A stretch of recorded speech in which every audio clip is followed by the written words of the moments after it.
देखिए आज गुरुवार है और बुधवार और बृहस्पतिवार आप लोगों को महान व्यक्तित्व पढ़ाया जाता है। महान व्यक्तित्व में जो महापुरुष हमारे हुए हैं, ऋषि मुनि महाज्ञानी, उनकी सबकी कहानियाँ जो है हम पढ़ रहे हैं। ध्यान से सुनो बच्चों, पैर नीचे करके बैठो, ध्यान से सुनो एकदम।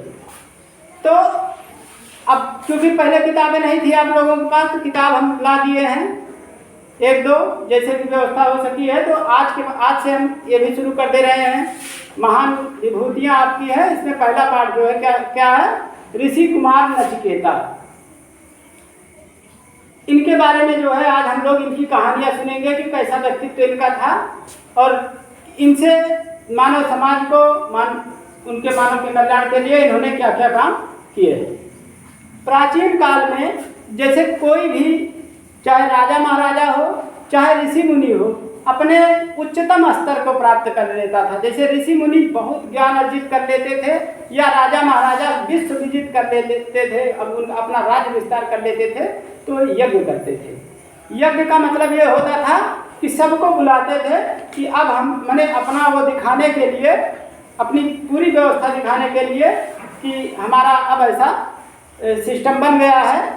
तो क्योंकि महर्षि बाजश्रवा, इनके नचिकेता के पिताजी महर्षि बाजश्रवा थे और इन्होंने इतना ज्ञान विज्ञान अपने तपोबल के आधार पर अर्जित कर लिया था कि इन्होंने सोचा कि अब जो है लाइए विश्वजित यज्ञ कर दिया जाए। विश्वजित का मतलब ये था कि पूरे विश्व में अब इनसे बड़ा ज्ञान विज्ञान का जानकार कोई नहीं।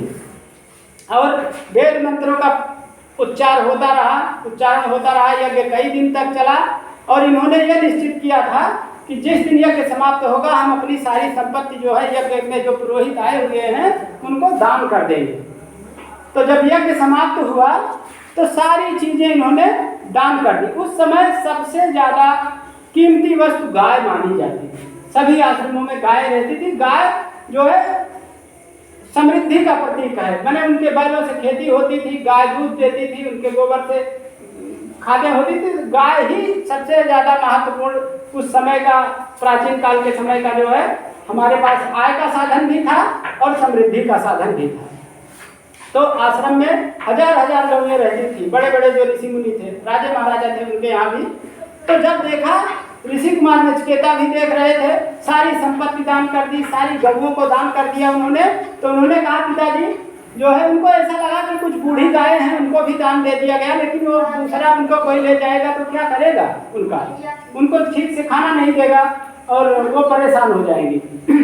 तो उन्होंने अपने पिता से कहा कि पिताजी ये बताइए कि जो बूढ़ी गौएं हैं इनको भी आप दान में दे रहे हैं, तो अच्छी बात नहीं है। कई बार ये चीजें कहा तो उन्होंने कहा कि फिर बताइए कि हमें किसको देंगे, हम भी तो आपकी संतान हैं। तो महर्षि बाजश्रवा को गुस्सा आ गया और उन्होंने कहा जाओ मैं तुमको यमराज को देता हूँ। अब यमराज का मतलब जान रहे हो ना, आदमी का जब प्राणांत होता है तब यमराज के पास पहुँचता है। और ऋषि कुमार नचिकेता इतने बड़े पितृभक्त थे, पिताजी की आज्ञा का पालन करने वाले थे। उन्होंने निश्चय कर लिया कि अब हमको यमराज के पास ही जाना है और यमराज के पास चले गए। माने अगर आज के परिप्रेक्ष्य में देखा जाए तो हमको विश्वास नहीं होगा कि कोई यमराज के पास सशरीर जाएगा, लेकिन उस समय ऐसा ज्ञान विज्ञान रहा होगा कि लोग यमराज के पास पहुंच जाते थे।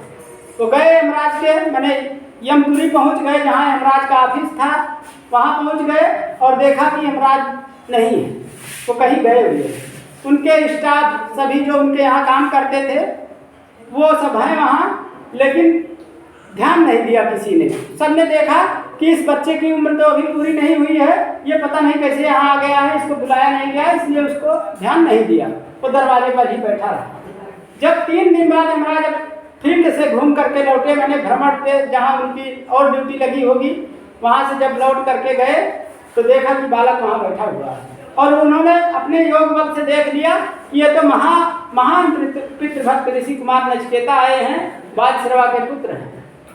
उन्होंने उनका बड़ा आदर सत्कार किया और उनसे कहा कि आप हमारे अतिथि हैं। ब्राह्मण एक तो ऋषि कुमार हैं और दूसरे 3 दिन से हमारे दरवाजे पर बैठे हुए हैं, इसलिए आप हमारे अतिथि हैं और आपसे मैं बड़ा प्रसन्न हूँ आपकी पितृभक्ति से और संयम से कि 3 दिन तक संयम धारण किए बैठे रहे। तो आप ऐसा करिए कि हमसे कोई 3 वरदान मांग लीजिए। नचिकेता ने कहा कि जब आप हमारे ऊपर प्रसन्न हैं तो पहला वरदान तो हमको यह दे दीजिए कि जब हम लौट के यहाँ से जाएं तो पिताजी हमें पहचान लें और उनका क्रोध शांत हो जाए। कहा तथास्तु, ऐसा ही होगा। और महापुरुष जो कह देते हैं वो सही हो ही जाता है। तो पहला वरदान ये हो गया। दूसरा वरदान उन्होंने ये कहा, मांगा यमराज जी से कि स्वर्ग किस प्रकार प्राप्त होगा ये हमको ज्ञान दे दीजिए। तो बड़ा गूढ़ ज्ञान उन्होंने फिर यमराज ने दिया और वो गूढ़ ज्ञान कठोपनिषद में दिया हुआ है। उपनिषद है ना अपने यहाँ, वेदों के बाद जो है वेदों का सार जो है उपनिषद में लिखा हुआ है। तो कुल मिलाकर के 12 उपनिषद मुख्य हैं, लेकिन जो है 213 112 कहीं कहीं इतने उपनिषद लिखे गए हैं। तो उसी जो कठोपनिषद है उसी में यम नचिकेता संवाद दिया हुआ है। यमराज और नचिकेता का जो भी बातचीत हुई है सारा उसी उपनिषद में ब्रह्म ज्ञान के बारे में, आत्मा के बारे में, ब्रह्म के बारे में सारी चीज़ें लिखी गई हैं। वो चीज़ें अभी आप लोगों को जरूरत नहीं है, जब ऊंची क्लास में पहुंच जाओगे तब वहाँ जरूरत पड़ेगी। तो फिर यमराज ने वो स्वर्ग प्राप्त होने का ज्ञान दे दिया और जब स्वर्ग प्राप्त होने का ज्ञान दे दिया तो उन्होंने जो है क्या किया बता दिया। और यमराज नचिकेता ने बहुत जल्दी समझ भी लिया। फिर तीसरा वरदान उन्होंने क्या मांगा? तीसरा वरदान ये मांगा कि मृत्यु क्यों होती है, मृत्यु के बाद मनुष्य कहाँ जाता है। तब यमराज ने कहा कि ये तो बड़ा कठिन है, ये कैसे बताना संभव है। हाँ, लेकिन एक चीज है, मृत्यु अनिवार्य है, जो आया है वो जरूर जाएगा। एक माने किसी चीज का उत्थान हुआ है तो उसका पतन निश्चित है, ये प्रकृति का नियम है। जैसे पेड़ और देखिए, पहले लगाते हैं फिर बहुत बड़े हो जाते हैं, 150 साल बाद वो फिर ढह जाते हैं। उसी तरह हम लोगों का, हमारे बाप दादा देखे होंगे आप, बूढ़े हो करके चल बसे। इसी तरह से यमराज ने बताया कि ये निश्चित है मृत्यु। हाँ, एक चीज जरूर है, जिसने कोई पाप नहीं किया, जब सदा मैंने धर्म का यानी सत्य का आचरण किया और किसी को पीड़ा नहीं पहुंचाई, उसको जो है मृत्यु का दुख नहीं होगा। अब जैसे मृत्यु माने हम जो बोल रहे हैं, हमारे शरीर में कोई चेतना है वही बोल रही है ना, वो कहीं दिखाई तो देती नहीं कि हम कहाँ से बोल रहे हैं, कौन सा कहाँ रखा हुआ है हमारे अंदर, ऐसा तो कुछ है नहीं। तो मैं बता देता हूँ कि जो है जब एक समय ऐसा आता है कि मनुष्य का जो ये शरीर है ये जीर्ण शीर्ण हो जाता है और इसमें जो चेतना है, जिसको आत्मा कह सकते हैं, जिसको ज्ञान कह सकते हैं, वो एक सीमा के बाद निकल जाता है और हमारा शरीर बचा रह जाता है। और शरीर 5 तत्वों से मिलकर के बना हुआ है, धरती, पानी, आग, आकाश और हवा।